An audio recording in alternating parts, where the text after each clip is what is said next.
वलिकुल्लि कौमिन हाद, हर कौम के अंदर अल्लाह ताला ने हिदायत करने वाले भेजे जी। किसी भी कौम को अल्लाह ने हिदायत वालों से महरूम नहीं रखा। कुछ ने हिदायत को सीने से लगा लिया, कुछ हिदायत से फिर गए जी। हर कौम में। और मैं आपको ये बता दूं, जहाँ पर हिंदी जानते थे वहाँ हिंदी में हिदायत करने वाला भेजा जी। जहाँ इंग्लिश जानते थे वहाँ इंग्लिश में हिदायत करने वाला भेजा जी। जहाँ उरियानी बोलते थे वहाँ उरियानी जुबान में हिदायत करने वाला भेजा। बेशक। जहाँ इब्रानी और सुरियानी जानते थे वहाँ इन्हीं जुबानों में हिदायत करने वाला भेजा। बेशक। मतलब यह है कि जहाँ पर जो कौम जिस भाषा को जानती थी, जिस जुबान को जानती थी, जिस इल्म को जानती थी, वहाँ पर उसी अंदाज में समझाने के लिए हिदायत करने वाले भेजे, यानी अंबिया किराम को, नबियों को भेजा। और जहाँ पर अरबी जानते थे, यानी अरब की सरजमीन पर अरबी ही बोली जाती थी, तो अल्लाह ताला ने अरबी ही में खातमुन नबिय्यीन रहमतुल्लिल आलमीन जनाब मोहम्मद रसूलुल्लाह सल्लल्लाहु अलैहि वसल्लम को हिदायत करने के लिए भेज दिया। जहाँ पर जो भाषा बोली जाती थी। हमारी कौम तारीख का मुताला नहीं करती। नबी की तारीफ, मदीने वाले की तारीफ अपने तो अपने बेगाने भी करते जी। अपने तो यूं इस तरह से कहते हैं, ना हो आराम जिसको सारे जमाने से। उस्ताद ज़मान हजरत अल्लामा खान को बरेलवी फरमाते हैं, ना हो आराम जिसको सारे जमाने से, ले आए वो थोड़ी सी खाक उनके आस्ताने से। ले आए वो थोड़ी सी खाक उनके आस्ताने से। और किसी ने तो यूं कहा था कि प्यारे हबीब को पुकार, प्यारे नबी का नाम ले। प्यारे हबीब को पुकार, प्यारे नबी का नाम ले। दामन मुस्तफ़ा में आ पाए रसूल थाम ले। और किसी ने नबी की तारीफ करते हुए कहा था कि तू शमई रिसालत है, आलम तेरा परवाना है, जलवे जाना ना है, जलवे जाना ना। और किसी ने तारीफ करते हुए यूं कहा था कि बेहतर से भी बेहतर है, आला से भी आला है, और खालिक ने जिसे खुद अपने नूर से ढाला है। और तारीफ करने वाले ने शायद यूं भी कहा था कि सबसे औला वो आला हमारा नबी, सबसे बाला वो वाला हमारा नबी।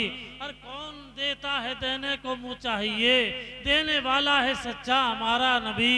सारे ऊंचों से ऊंचा समझिए जिसे, है उस ऊंचे से ऊंचा हमारा नबी। और किसी ने तो यूं तारीफ नबी की फरमाई थी, किसी ने तो यूं फरमाई थी। और वो तारीफ हमारी किताबों में नहीं, हमारी किताबों में तो हमारी तरह से है, उनकी किताबों में उनकी तरह से है जी। जब हमने देखा रामायण को, जो वाल्मीकि साहब ने लिखी है जी, मैं वाल्मीकि साहब का एहतराम करता कि उन्होंने नबी का गोशा रखा है। आप फरमाते हैं, सुंदर रूप कमल मुस्काए,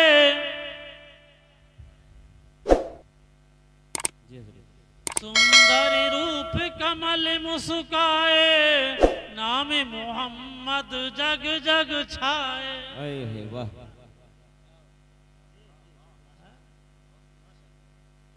कि मोहम्मद अरबी सल्लल्लाहु अलैहि वसल्लम का जलवा कायनात के जर्रे जर्रे में है।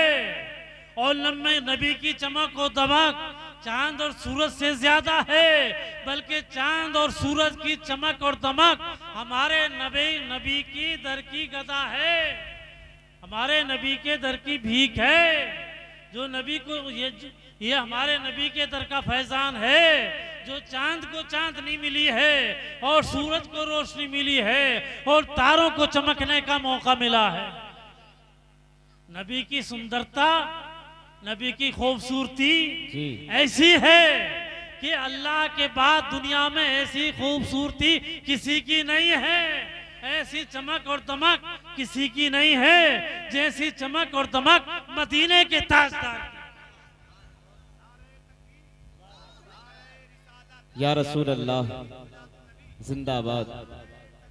अल्लाह जब तो कहा है सुंदर रूप कमल मुस्काए नाम मोहम्मद जग जग छाए। वाह सुभान अल्लाह। अरे यार नबी की तारीफ की अगर तारीफ उठा के देखो जी तो इंशाअल्लाह ईमान ताज़ा हो जाएगा। बसंडी जी ने लिखा है, मैं इनका भी लिहाज रखता हूँ। उन्होंने भी जो है वो है ना किसन अवतार रन संख्यारतम बल मन सदानम पृथ्वी सद्धि सर्वे अन्नमा परसन किराम परसन परसोतम। है वाह। उसका बसंडी जी तर्जुमा करते हैं हिंदी में। उसके कुछ शेर मेरे जहन में आ रहे हैं, सुना जी। यहाँ न पक्षपात कुछ राखूं वेद पुराण सत सत भाग देशी अरब भरक लता सुहाए सभी तल भूमि गति सुनो गगराए। सुनीत विपरीत दिखावे अपनी मत सभी का समझाओ चही तर सुंदरम संत चारे ताके बंसुए बहु भारे अगुम सुए तीजी अपारा तिब्बती उबाओ निमति मझारा। और आखिरी में मक्ते में लिखते हैं तब लग सुंदर मुझे कोए बिना अन्नमा पार न होवे को। मैं आसानी के साथ आपके जहन में इस बात को उतार दूं क्योंकि कुछ लोग हमारे सीधे साधे हैं। मैं उनको बिल्कुल सादा सिंपल जुबान में समझा देना चाहता हूँ। बसंडी जी कहते हैं अपने गुरु से, सुनो गुरुजी, मैं किसी की तरफदारी नहीं करूंगा, पक्ष वाली बात नहीं करूंगा। मुबारक हो अरब की सरजमीन, मुबारक हो अरब की सरजमीन। मैं देख रहा हूं कि अरब की सरजमीन 14वीं के चांद की तरह चमक और दमक रही है कि वहां पर एक अंतिम महर्षि तशरीफ लाएगा जो दुनिया का बीचों बीच मक्का है। जो दुनिया का बीचों बीच वहां पर अंतिम महर्षि पर तशरीफ लाएगा, यानी आखिरी नबी खातमन नबीन पैदा होगा। और उसका फैलाव ऐसे होता है जैसे समुद्र का फैलाव होता है। और उसके दीन में बहुत से साधु संत होंगे यानी साहबाए किराम, और उनके 4 यार भी होंगे, 4 मित्र भी होंगे, 4 दोस्त होंगे, 4 दोस्त होंगे, 4 मित्र होंगे। यानी पहले मित्र का नाम अबू बकर सिद्दीक होगा, दूसरे दोस्त का नाम उमर फारूक आजम होगा, और तीसरे का नाम उस्मान गनी होगा जी। और चौथे का नाम हजरत अली होगा। तारे सुंदरम संति चारे ताके बंस हुए बहु भारे। और सब के सब उन पे जान कुर्बान करने के लिए हर वक्त तैयार रहेंगे, हर वक्त तैयार रहेंगे। और जब तक अन्नमा का सहारा ना लिया जाएगा, जब तक अन्नमा का सहारा ना लिया जाएगा, जब तक अन्नमा की मोहब्बत दिल में ना बसाई जाएगी तो वो बैकुंठी नहीं हो सकता,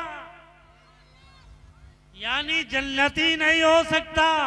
अगर जन्नती होना चाहते हो, जहन्नम से बचना चाहते हो, तो अन्नमा के दामन से वाबस्ता होना होगा और अन्नमा की मोहब्बत को दिल में बसाना होगा। अब आप कहोगे यार हमने अन्नमा को समझा नहीं, मौलाना अन्नमा अन्नमा क्या कह रहा है। अब लफ्ज़ अन्नमा भी बता दूं जाके ताकि जहन में बात आ जाए, क्योंकि मेरी तकरीर हिंदी की चिंदी करके भी होती है। जिस अंदाज में समझते हैं मैं उसी अंदाज में बताना जानता हूँ। हाँ, इस बसंती जी ने जो लिखा, जब तक अन्नमा का सहारा न लिया जाएगा इंसान कामयाब नहीं हो सकता, उसकी मानवता का कल्याण नहीं हो सकता। इसका मतलब यह है कि अन्नमा हमारे नबी मोहम्मद अरबी सल्लल्लाहु अलैहि वसल्लम को कहा गया है। और आसानी के साथ मैं बता दूं, क्योंकि जिम्मेदार स्टेज है, जिम्मेदार उलमाए किराम बैठे हैं, और समझिए मोहम्मद के अदद हैं 92। अबजद के एतबार से कायदा बगदादी पढ़ा है, नहीं पढ़ा है? कायदा बगदादी अलिफ बा अबजद अव्वज हुत्ती कलेमा, अरे पढ़ा नहीं पढ़ा? उसमें अबजद के हिसाब से जब हम नंबर लिखाते हैं तो मीम के, मोहम्मद के मीम के 40 और हा के कितने हो गए? 48 हो गए ना। और फिर मोहम्मद के मीम के 40 कितने हो गए? अरे 88 हो गए। फिर बाद में है दाल, दाल के हैं 4, तो पता चला मोहम्मद के अदद हुए 92। कितने हुए? 92। अब अन्नमा की तरफ आ जाओ, अलिफ का 1, नून के 50। अन्नमा में पहला अलिफ दूसरा नून, तो अलिफ और नून के हो गए 51 और मीम के 40। कितने हुए? 91 कैसे हो गए भैया? अबे यार तुम तो कैलकुलेटर का हिसाब लगाना भी भूल गए।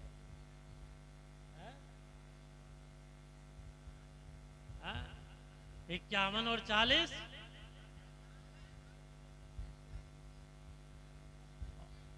और फिर मीम, फिर 1, कितने हुए? अदद हो गए 92। मोहम्मद के भी अदद 92, अन्नमा के भी अदद 92।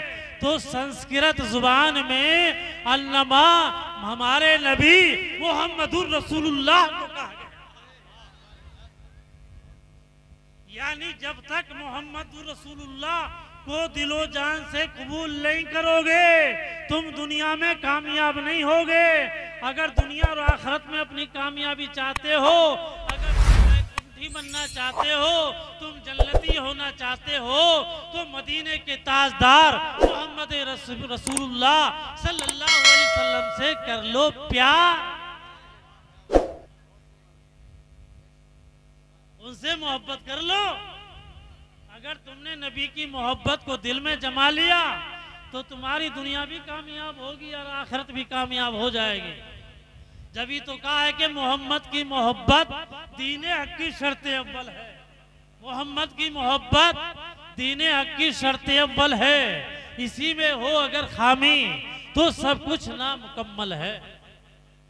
देखो भाई, मेरी तकरीर का कोई और छोड़ नहीं होता मुझे 15 मिनट में, क्योंकि लास्ट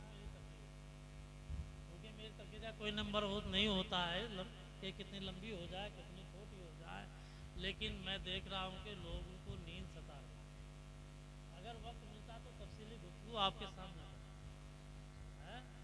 सिर्फ एक श्लोक पढ़ के अपनी गुफ्तगू को खत्म करता हूँ।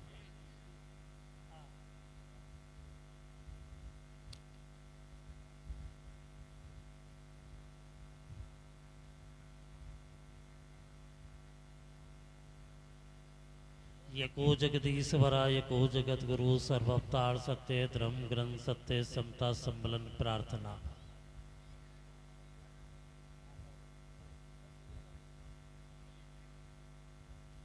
बहरहाल सारे जगत का एक ईश्वर है, यको जगदीश्वरा, सारे जगत का एक ईश्वर है। और यको जगत गुरु, सारे जगत का भी गुरु एक है। इसी पर मेरी गुफ्तगू खत्म है। फिर वक्त मिलेगा तो इंशाअल्लाह देखा जाएगा।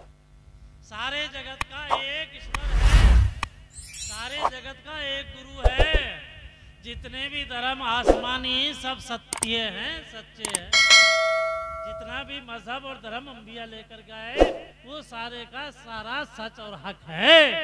और जो ग्रंथ वो लाए, चाहे पढ़ु वेद हो, साम वेद हो, यजुर्वेद हो, ये तो अलग चीज है, लेकिन आसमानी जो 4 किताबें हैं वो सब सच्ची है। आओ सब एक ईश्वर को माने, यानी एक ईश्वर की भक्ति करें और एक गुरु को माने, एक गुरु को